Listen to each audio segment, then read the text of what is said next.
Right, this is our refurbished Lortone FL-20 vibrating flat lap. We've been looking for something like this for ages, and we got it for a really good deal. And all it needed was just the motor to be rebuilt, some extra hardware, and we just decided to give it a visual upgrade.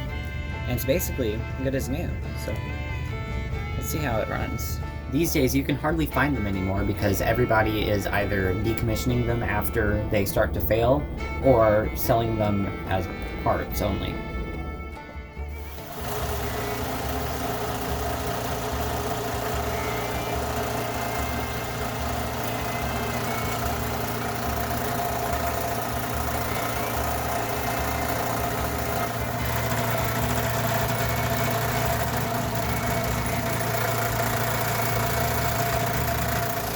Basically, it just does the work for you. You scoop in certain grits and then just lay the rocks on there.